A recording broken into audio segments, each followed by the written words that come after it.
pagi. Apa kabar kalian hari ini?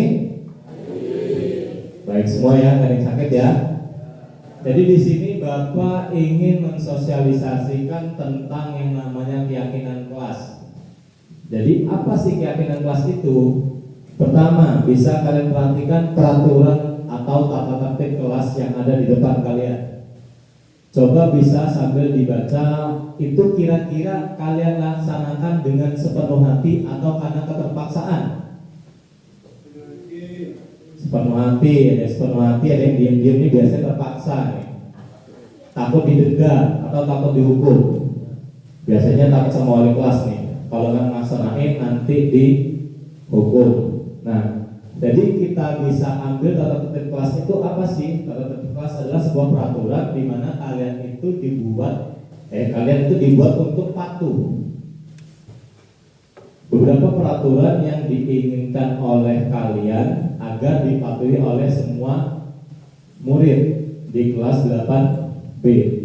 Kita ambil contoh, datang tepat waktu. Kira-kira masih ada kayak terlambat?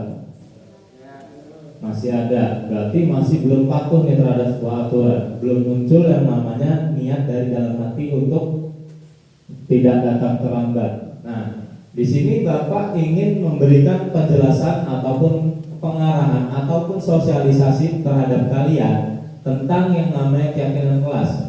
Jadi keyakinan kelas di sini adalah sebuah nilai-nilai di mana yang kalian yakini atau nilai kebajikan universal. Universal itu apa? Ada yang tahu? Nggak ada.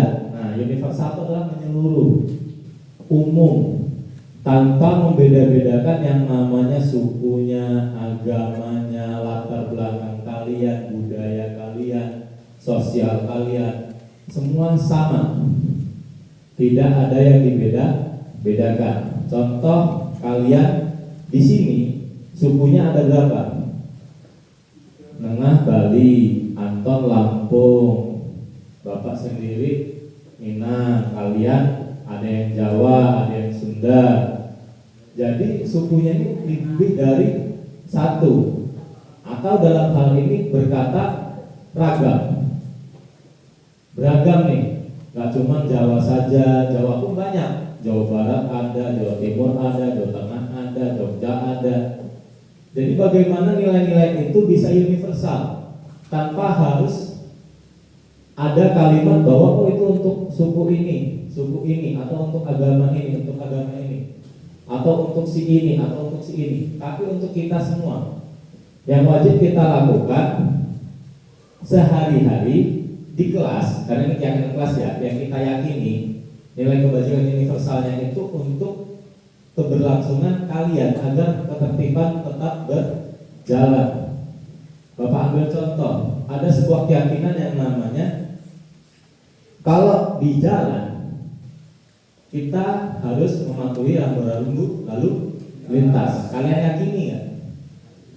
Yakini, karena kalau nggak patuh rambu-rambu lintas bisa kecelakaan. Umpama ada sebuah keharusan. Contohnya zaman corona kemarin, waktu COVID masih kencang-kencangnya ya. Jadi kita itu cuci tangan, protokol kesehatan. Apa yang kita yakini?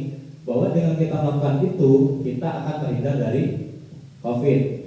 Tuh. Nah, keyakinan kelas di sini Bapak harap nanti kalian bisa berdiskusi dengan teman kalian, bisa dengan teman sebangku ataupun teman yang di belakang kalian tentang apa sih yang kalian yakini terhadap keyakinan kelas di sini. Jadi apa-apa saja atau nilai-nilai apa saja yang bisa kalian lakukan, yang kalian yakini dan disepakati oleh semua orang di kelas kalian dan akan berlangsung selama kalian bersekolah di sini tersebut.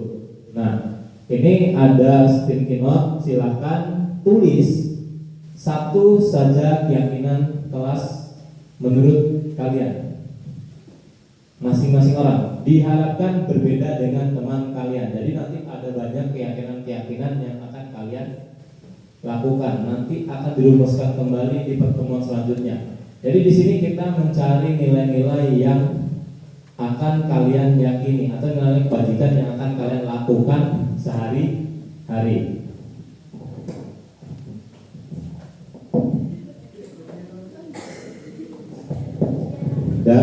udah buka bagi ya. Silakan dibagi dengan teman kalian, satu orang satu. Nanti akan ditempel ke depan di kantong ini tentang keyakinan kelas dari kelas 8B.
Dan silakan maju satu-satu untuk menempelkan hasil dari apa yang kalian diskusikan tentang keyakinan kelas.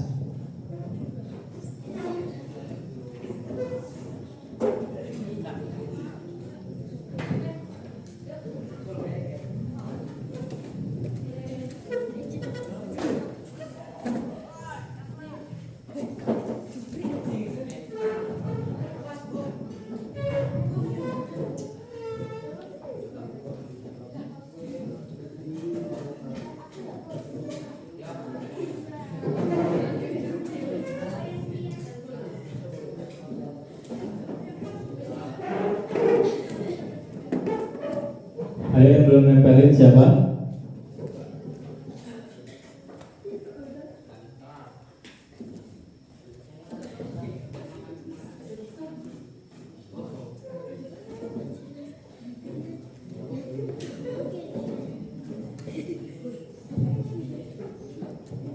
Sudah habis? Sudah ya. Jadi ini adalah keyakinan kelas yang telah kalian rumuskan selama diskusi tadi ya. Jadi harapannya bisa kalian terus laksanakan atau perbaiki ya. Kalau kalian kira-kira ada kurang pas, bisa kalian perbaiki. Ini keyakinan kelas yang telah kalian buat, bisa bacakan. Ada di sini menghargai pendapat teman. Jadi yang namanya teman kalau berpendapat harus kita hargai ya. Bagaimanapun yang namanya kita dalam kehidupan sehari-hari ada yang namanya mengamalkan sila keempat. Sesuai pelajaran Bapak PKN kan ada sila keempat ya. Nah, sila keempat di situ juga ada tentang menghargai pendapat. Yang namanya menyelesaikan suatu masalah itu musyawarah, otomatis kita harus berpendapat. Nah, kemudian ada memberikan memperhatikan penjelasan guru dengan fokus. Jadi itu adalah sesuatu yang harus kalian lakukan dalam pembelajaran. Gak mungkin kalian mau ngobrol dengan teman-teman sekelas. Ada yang ingin memberikan sebuah kesimpulan ataupun refleksi tentang apa yang telah kalian lakukan pada hari ini? Siapa? Ada? Wah, Risma? Oh, Rahma. Karena kembar jadi Bapak lupa ya.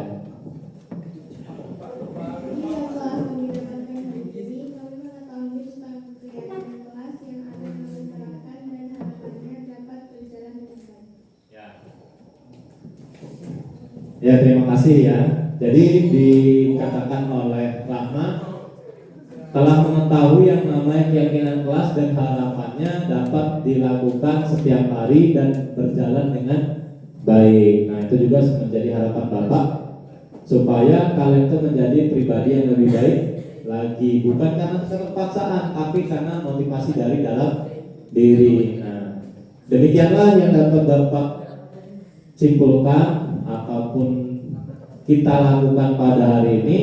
Apabila ada salah-salah kata Bapak mohon maaf. Wabillahi taufiq wal hidayah. Wassalamualaikum warahmatullahi wabarakatuh.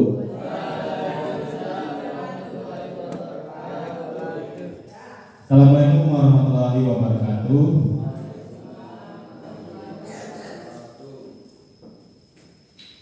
kasih kepada Bapak Ibu Guru yang telah hadir dalam acara Dimas Training Modal dan Diferensiasi dalam implementasi kurikulum Merdeka dan juga pembahasan tentang budaya positif pendidikan guru penggerak Kabupaten Lampung Timur angkatan 6. Pertama-tama marilah kita panjatkan puji syukur atas kehadirat Allah yang telah melimpahkan rahmat taufik serta hidayahnya sehingga pada hari ini kita dapat melaksanakan acara ini. Kepulangan salawat serta salam marilah kita juga agungkan pada baginda Muhammad Allah yang telah membawa kita di zaman terang benderang ini. Untuk materi ini langsung saja ke modul budaya positif. Nah, di sini saya akan memberikan sosialisasi sedikit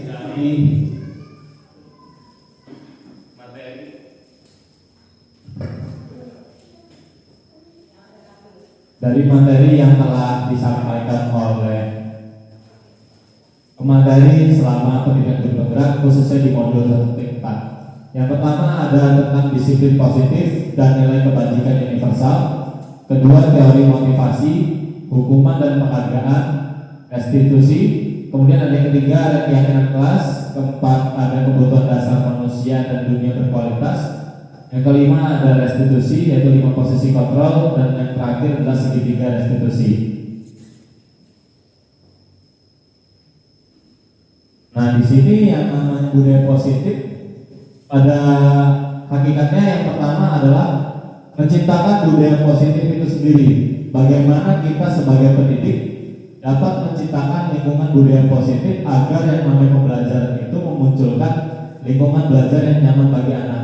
Karena pada hakikatnya di sini menurut Ki Hajar Dewantara, kita sebagai guru ini harus mampu yang namanya menciptakan pembelajaran yang mampu menuntut murid dengan segala kodratnya agar anak-anak dapat mencapai kebahagiaan setinggi-tingginya. Menurut Dian dosen, kata disiplin sendiri berkonotasi dengan disiplin diri dari murid-murid. Jadi di sini murid-murid akan menimbulkan disiplin di sini menurut motivasi dari intrinsik itu sendiri. Jadi tidak berasal dari gurunya, tapi diharapkan dari dalam diri sendiri. Seseorang yang memiliki disiplin berarti mereka bisa bertanggung jawab terhadap apa yang dilakukannya karena mereka berdasarkan tindakan mereka pada nilai kebajikan yang universal.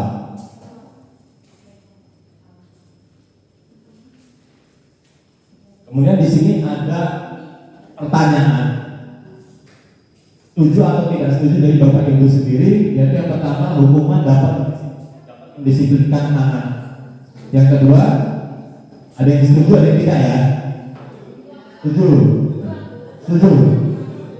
Yang kedua adalah memberi hukuman dengan hal positif seperti membaca atau membersihkan halaman sekolah dapat meningkatkan disiplin anak. Setuju? Yang ketiga, memberi penghargaan dapat meningkatkan motivasi belajar anak. Setuju juga. Nah, di sini kita nanti dapat mengetahui bagaimana kondisi yang seharusnya. Nah, tujuan disiplin positif itu sendiri ya menanamkan motivasi kepada murid-murid kita, yaitu untuk menjadi orang-orang yang mereka inginkan dan menghargai diri sendiri dengan nilai yang mereka percaya. Jadi diharapkan di sini kita dapat membentuk anak itu berdasarkan keinginannya, bukan berdasarkan kemauan gurunya. Contoh seperti kita melaksanakan pendisiplinan kepada anak, itu kadang efektif, kadang tidak. Jadi kalau udah ada dalam diri mereka sendiri, mereka akan mendisiplinkan diri mereka sendiri karena mereka menghargai diri mereka sendiri sebagai insan yang baik di sini. Kemudian di sini ada nilai-nilai kebajikan universal. Universal sendiri kan artinya umum, yang menyeluruh. Nilai kebajikan adalah sifat-sifat positif manusia yang merupakan tujuan mulia yang ingin dicapai setiap individu. Dian dosen mengemukakan bahwa dengan mengaitkan nilai kebajikan yang diyakini seseorang, maka motivasi intrinsiknya akan terbangun. Jadi di sini fokusnya adalah bagaimana kita membangun motivasi intrinsik pada murid. Kemudian di sini ada teori motivasi, hukuman dan penghargaan dan restitusi. Kita sering yang namanya berpikir hukuman dapat mendisiplinkan anak dan kemudian penghargaan dapat meningkatkan motivasi anak. Nah, di sini kita bisa nanti mempelajari tentang hal tersebut. Yang pertama, hukuman dan penghargaan, hukuman atau konsekuensi dan restitusi. Jadi hukuman bersifat tidak terencana atau tiba-tiba, konsekuensi bersifat sudah terencana atau sudah disepakati. Jadi di sini kita terkadang memberikan hukuman kepada anak saat anak itu melaksanakan sebuah kesalahan atau melakukan kesalahan. Jadi sifatnya mendadak. Contoh saat anak seumpama makan di kelas, kita kadang-kadang memberikan sebuah hukuman seumpama anak disuruh mengerjakan soal di depan. Itu kan sebuah hukuman karena terjadi spontan. Anak makan di kelas karena tidak mendengarkan kita, kemudian kita menyuruh anak untuk mengerjakan soal, atau kadang-kadang anak terlambat kemudian kita memerintahkan anak untuk membersihkan halaman sekolah. Itu hukuman. Sedangkan kalau konsekuensi di sini adalah sebuah proses di mana anak itu melaksanakan sebuah adalah sesuatu itu berdasarkan konsekuensinya. Itu sudah terukur. Seumpama anak terlambat 3 kali datang ke sekolah, anak akan seumpama membuat suatu perjanjian nih, atau umpamanya anak disuruh membersihkan halaman, tapi sudah mengetahui anak itu bahwa kalau terlambat 3 kali sudah kesepakatan, dan entah itu dari wali kelas ataupun dari guru mata pelajaran. Jadi sudah terencana. Kalau biasanya misalnya terukur beberapa kali melakukan sesuatu atau pelanggaran, itu anak akan mendapatkan hukuman yang sudah terencana, bukan semua spontan. Kemudian restitusi juga merupakan sebuah proses kolaboratif yang mengajarkan murid untuk mencari solusi dari masalah mereka dan membantu murid berpikir tentang sekolah seperti apa yang akan mereka inginkan dan bagaimana harus memperlakukan orang lain. Nah, di sini nanti kita akan mempelajari tentang restitusi, bagaimana sih anak itu dalam melanggar peraturan, kemudian kita membentuk anak supaya dia ini bisa menjadi pribadi yang lebih baik lagi tanpa menggunakan hukuman ataupun penghargaan itu sendiri. Kalau anak, kemudian di sini ada perbedaan-perbedaan dari konsekuensi, hukuman, dan restitusi. Contohnya di sini ada hukuman. Sesuatu yang menyakitkan harus terjadi. Contoh kalau kita melanggar peraturan, biasanya terlambat dari sekolah atau terlambat datang ke sekolah, kita biasanya dihukum.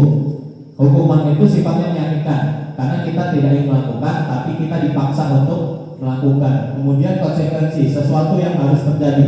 Konsekuensi dari hal yang kita lakukan otomatis harus kita perbaiki. Contoh seumpamanya, kalau anak merusak sesuatu, otomatis harus memperbaiki atau mengganti. Itu adalah sebuah konsekuensi. Jadi apa yang kita lakukan akan mendapat ganjarannya. Kemudian untuk restitusi merupakan sebuah pilihan. Pilihan bagaimana anak itu dapat memperbaiki dirinya agar menjadi lebih baik. Kemudian di sini ada dihukum oleh penghargaan. Nah, di sini penghargaan sendiri kalau kita menganggapnya untuk memotivasi murid, tapi di dalam teori ini ternyata yang namanya penghargaan itu juga bisa menghukum kita. Jadi dihukum oleh penghargaan. Saat kita berulang kali menjanjikan hadiah kepada anak agar berperilaku tanggung jawab, atau kepada seorang murid agar mempelajari sesuatu yang baru, atau kepada seorang karyawan agar melakukan pekerjaan berkualitas, kita sedang berasumsi mereka dapat melakukannya atau mereka tidak akan memilih untuk melakukannya. Kemudian restitusi, sebuah pendekatan untuk menciptakan disiplin positif. Restitusi akan menciptakan kondisi bagi murid untuk memperbaiki diri dari kesalahan mereka sehingga mereka bisa kembali pada kelompok mereka dengan karakter yang lebih kuat. Kemudian restitusi membantu murid untuk menjadi lebih memiliki tujuan, disiplin positif, dan memulihkan dirinya setelah berbuat kesalahan. Kemudian melalui pendekatan restitusi, ketika murid berbuat salah, guru akan menanggapi dengan mengajak murid berefleksi tentang apa yang dapat mereka lakukan untuk memperbaiki kesalahan mereka sehingga mereka menjadi pribadi yang lebih baik. Nah, di sini prosesnya adalah bagaimana kita ini sebagai guru memberikan atau memfasilitasi anak untuk merefleksi diri mereka, bagaimana mereka ini harus menjadi pribadi yang lebih baik. Bukan sekedar hanya langsung memberikan hukuman, kemudian anak melakukan hukuman tersebut dan kemudian kita berpikirnya anak akan menjadi jerah. Tapi ada yang efektif, ada yang tidak. Nah, di sini kita akan diberitakan untuk yang namanya menggunakan restitusi, untuk mulai mencoba perubahan yang namanya restitusi. Kemudian ciri-ciri restitusi yang membedakannya dengan program disiplin lainnya. Yang pertama adalah restitusi bukan untuk menebus kesalahan, namun untuk belajar dari kesalahan. Yang kemudian ada lagi restitusi memperbaiki hubungan. Kemudian restitusi adalah tawaran, bukan paksaan. Restitusi menuntut untuk melihat ke dalam diri. Restitusi mencari kebutuhan dasar yang mendasari tindakan. Kemudian restitusi adalah cara yang paling baik. Jadi di sini kita menawarkan. Kemudian di sini ada yang namanya keyakinan kelas. Kalau kita biasanya mengetahuinya tata tertib sekolah atau aturan sekolah atau tata tertib kelas. Nah, di sini kita mulai untuk mencoba yang namanya keyakinan kelas. Keyakinan kelas adalah nilai keselamatan atau kesehatan, inilah yang kita sebut sebagai suatu keyakinan. Jadi di sini ada dua keyakinan atau ada sebuah pertanyaan. Mengapa kita memiliki peraturan tentang penggunaan helm pada saat mengendarai roda kendaraan roda 2 ataupun disebut motor? Kemudian yang kedua adalah mengapa kita memiliki peraturan tentang penggunaan masker dan mencuci tangan setiap saat. Nah, dari kedua ini, keselamatan dan kesehatan, mengapa sih harus kita yakini bahwa keduanya ini penting? Nah, dari kedua hal ini tersirat yang namanya nilai kebajikan, bahwa yang kita sepakati ini tidak terbatas pada satu atau dua kelompok, tapi menyeluruh. Lepas dari suku negara, bahasa ataupun agama, semua pasti meyakini yang namanya keselamatan itu nomor satu. Kemudian kesehatan juga nomor satu. Intinya adalah sama-sama penting. Kemudian di sini hal-hal yang memunculkan bisa juga disebabkan berdasarkan yang namanya kebutuhan dasar manusia. Nah, di sini kebutuhan dasar manusia itu ada 5. Yang pertama ada kebutuhan bertahan hidup. Yang kedua penguasaan, ketiga kasih sayang dan rasa diterima, keempat yaitu ada kesenangan, dan yang kelima adalah kebebasan. Jadi dari 5 kebutuhan dasarnya, yang pertama adalah kebutuhan dasar bertahan hidup. Bagaimana manusia itu pasti yang namanya dalam menjalani kehidupan pasti punya kebutuhan untuk bertahan hidup.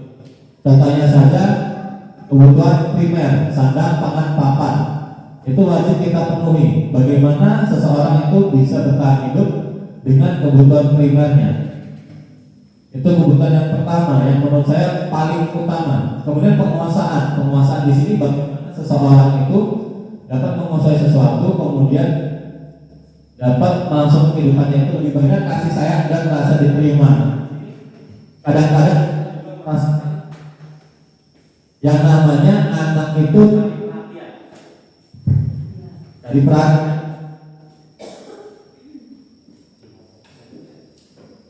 Nah, cari perhatian itu kan kadang-kadang ada ya, kita punya ketemu anak di kelas 7 atau 8 atau 9 yang punya perilaku yang pengen cari perhatian. Nah, biasanya itu dia kurang akan kebutuhan kasih sayang dan rasa diterima. Jadi di rumah umpamanya dia tidak merasa disayangi oleh orang tua ataupun malah tidak tinggal dengan orang tuanya, dengan neneknya dan lain sebagainya, biasanya di sekolah itu kebanyakan cari perhatian, cari perhatian sama temannya ataupun gurunya. Itu ada kebutuhan yang kurang didapatkan, yaitu kebutuhan rasa kasih sayang. Kemudian kebebasan, biasanya anak yang terkekang dia belum mendapatkan kebutuhan kebebasan, tidak dibebaskan, di sini bukan bebas ya, tapi tetap bertanggung jawab. Nah, anak yang merasa tertekan ini biasanya kurang mendapatkan kebutuhan kebebasan dan yang terakhir kesenangan. Kesenangan di sini juga sangat dibutuhkan oleh kita.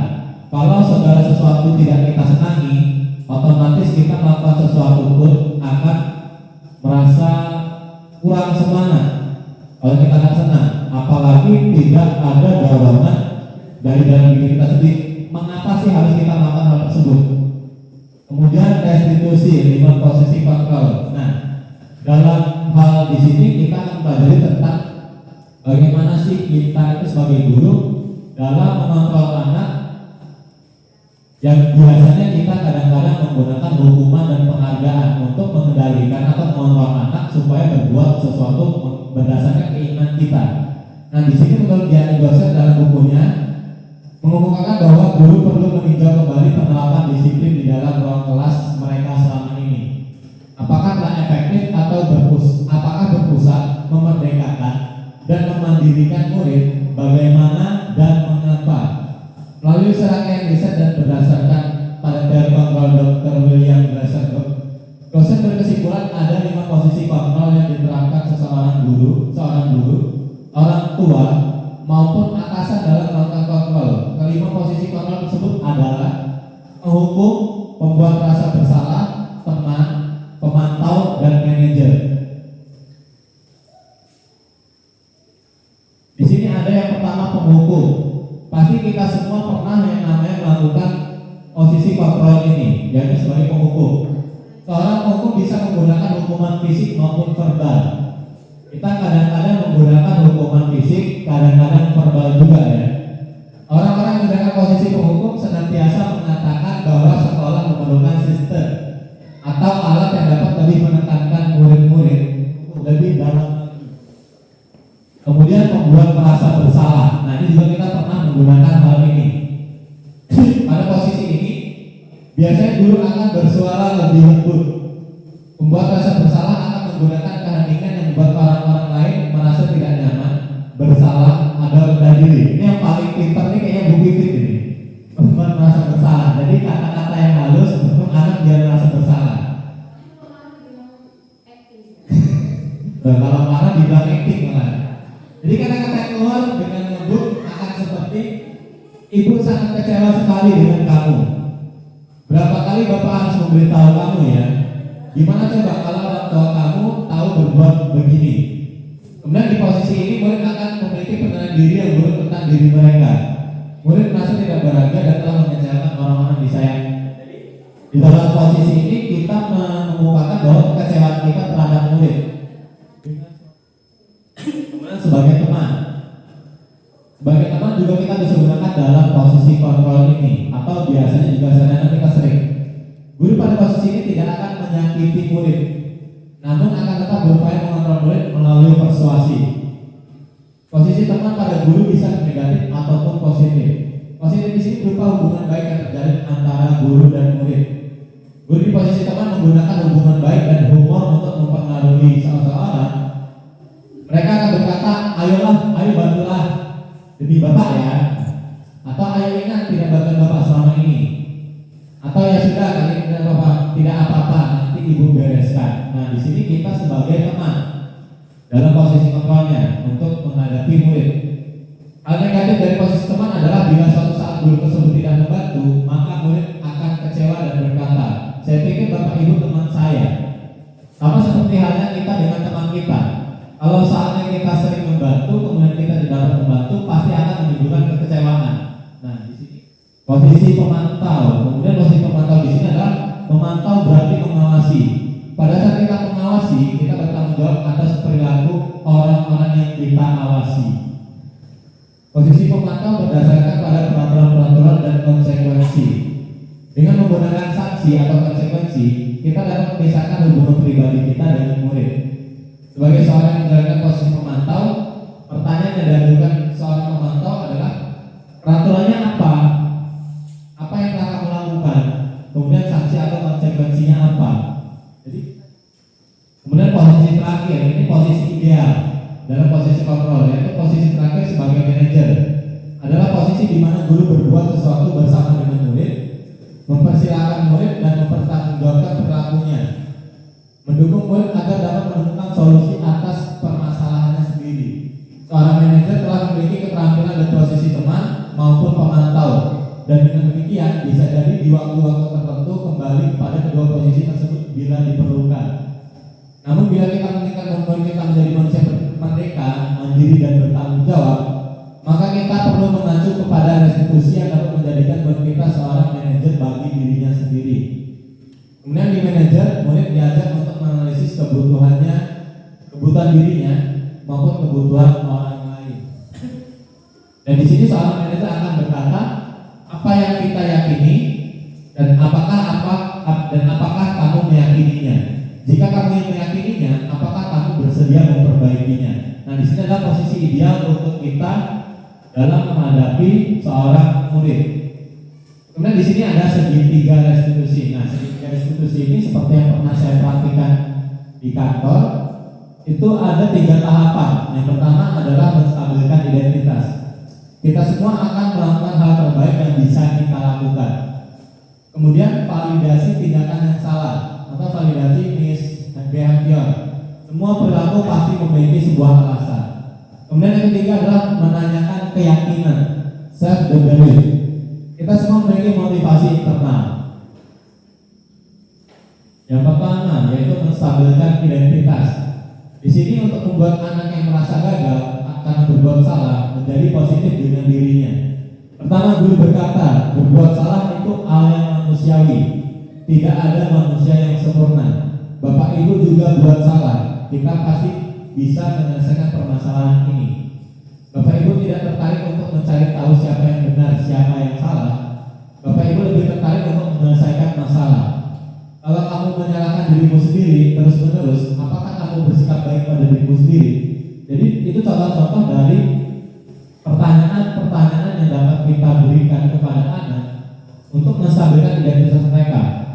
Bahwa yang namanya kesalahan itu adalah hal yang wajar. Kemudian tidak tertarik untuk mencari tahu siapa yang salah, namun bagaimana kita dapat mencarikan sebuah solusi dari permasalahan tersebut.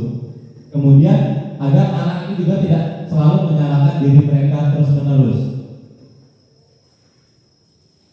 Kemudian yang kedua adalah validasi kebutuhan. Membantu murid mengenali basic atau kebutuhan dasarnya yang ingin dipenuhinya karena melakukan kesalahan itu. Pada dasarnya setiap tindakan manusia tujuannya adalah memenuhi kebutuhannya atau kebutuhan dasarnya. Apakah itu kekuatan, kebebasan, cinta, ataupun kesenangan dan lain sebagainya. Nah, di sini bisa guru berkata atau pertanyaan-pertanyaan yang bisa dilakukan oleh guru adalah yang pertama, kamu bisa saja kan melakukan hal yang lebih buruk, tapi kamu tidak melakukannya kan? Kamu pasti punya alasan mengapa melakukannya. Kemudian apa yang penting bagi kamu? Kamu boleh tetap berusaha untuk menjaga sikap itu, tapi tambahkan sikap yang lain yang baru. Maukah kamu belajar dengan cara lain untuk mendapat yang kamu butuhkan tanpa harus memukul? Dan terakhir ada, apakah kamu bisa melakukannya lebih baik lagi esok hari? Itu pertanyaan-pertanyaan yang dilontarkan dalam kaitannya tahapan validasi kebutuhan. Kemudian menanyakan sebuah keyakinan atau menanyakan keyakinan. Anak melihat kesalahannya dihubungkan dengan norma sosial dan nilai mendasari manusia berinteraksi dengan orang lain. Di sini guru berkata, apa nilai yang kita percaya di kelas atau sekolah kita? Nilai-nilai universal apa yang telah kita sepakati? Kemudian kelas yang ideal itu seperti apa sih? Kamu ingin menjadi anak yang seperti apa? Kemudian apa yang kamu rasakan ketika kamu melakukan itu? Kamu menjadi orang yang seperti apa?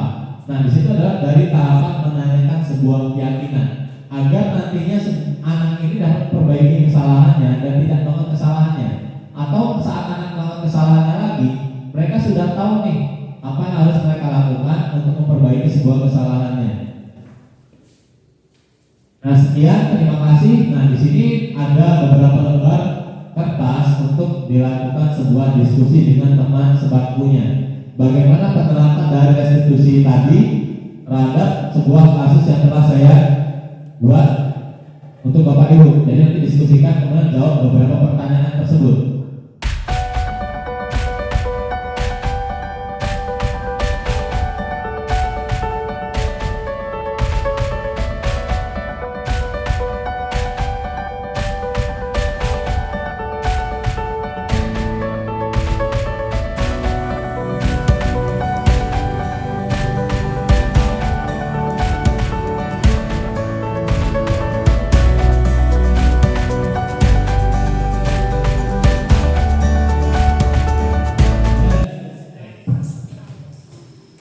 Diskusinya sudah selesai.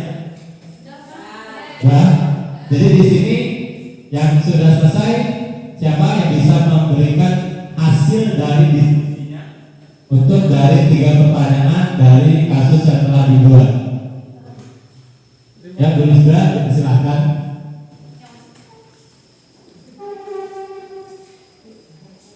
Assalamualaikum warahmatullahi wabarakatuh. Di sini saya akan mencoba menjawab pertanyaan yang telah diberikan. Yang pertama yaitu dari 5 posisi kontrol, posisi mana yang dipraktekkan oleh guru. Jadi menurut kami, menurut saya dan Bu Tata itu pembuat rasa bersalah. Dan yang kedua, kebutuhan apa yang berusaha dipenuhi oleh Mario dan Adi? Jadi jawabannya itu kebutuhan kesenangan. Karena mereka tadi melakukan lempar-lemparan makanan di kantin. Jadi menurut mereka itu merupakan kesenangan.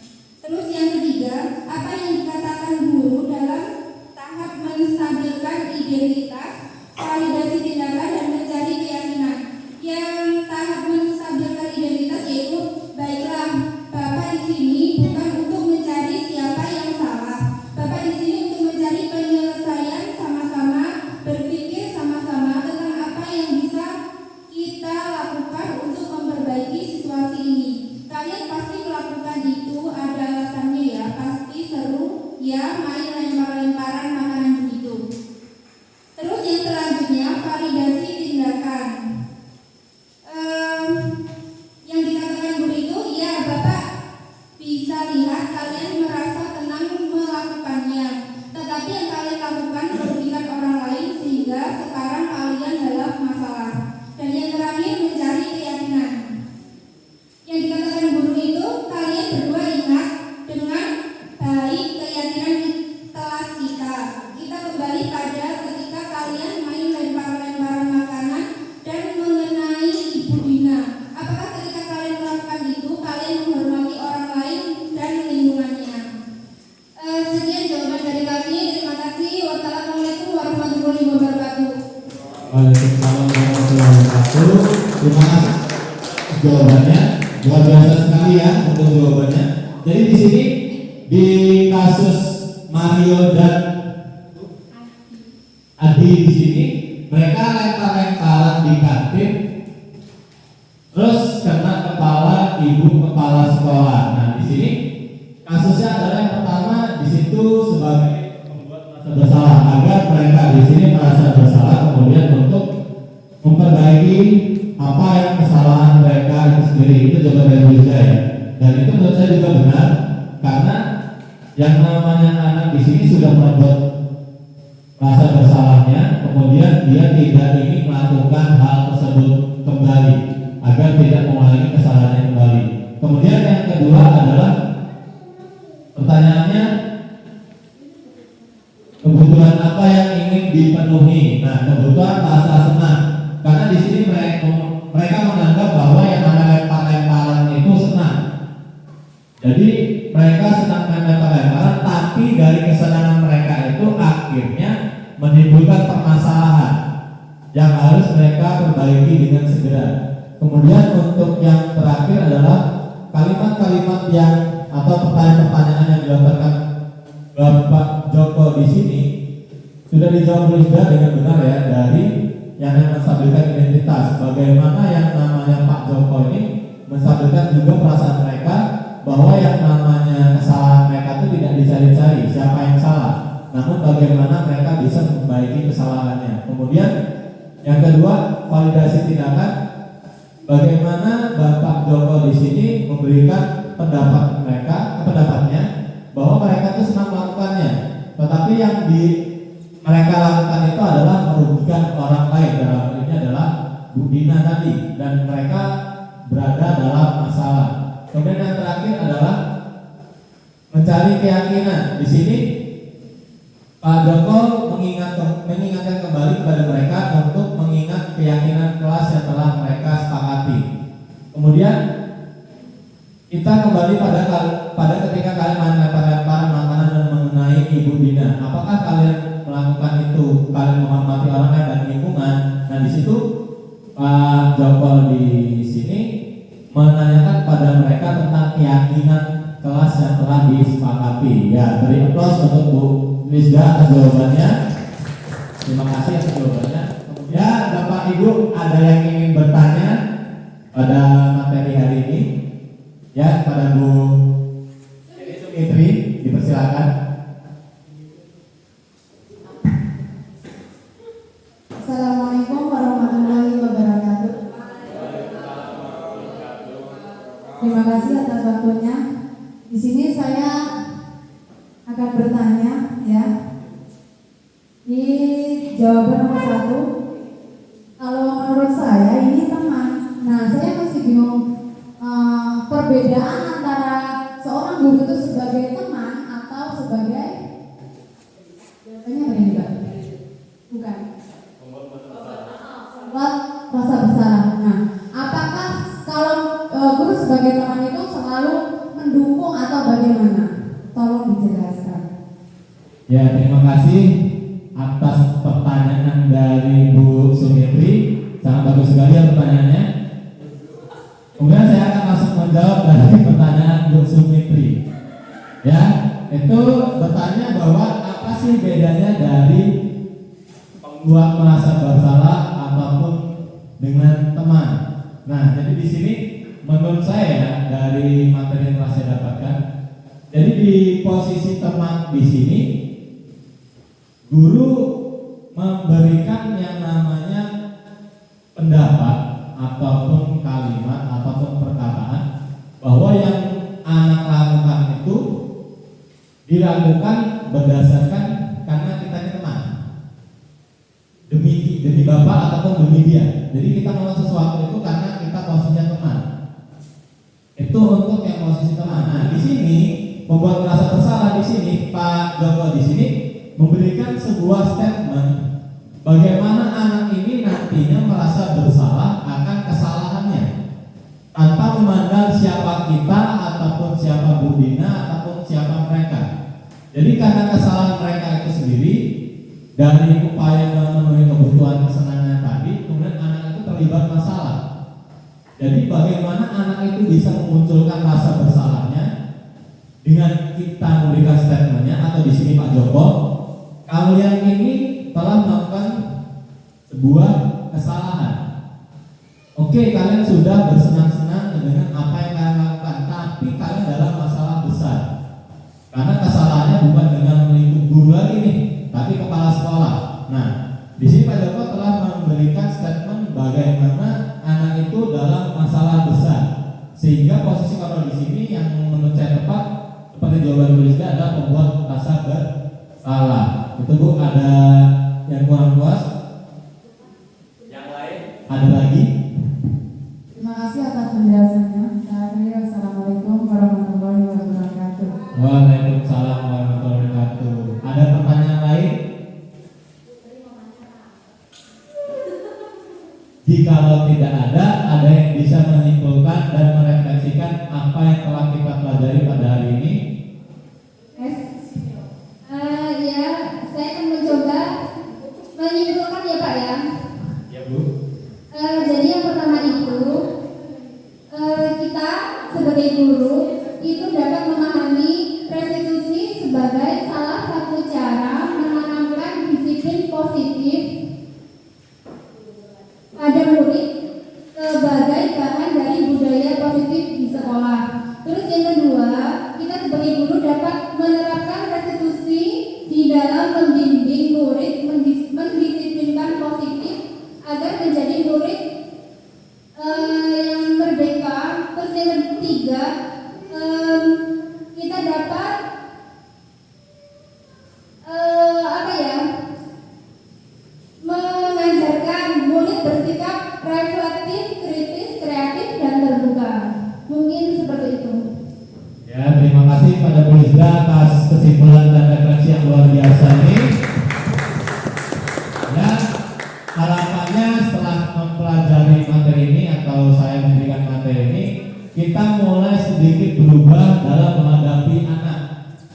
supaya dapat menimbulkan yang namanya budaya positif di sekolah. Jadi tidak hanya sekedar kita tiap hari atau tiap anak melakukan kesalahan kita hukum. Jadi sekali-sekali kita menggunakan restitusi. Dan saya akhiri, wassalamualaikum warahmatullahi wabarakatuh.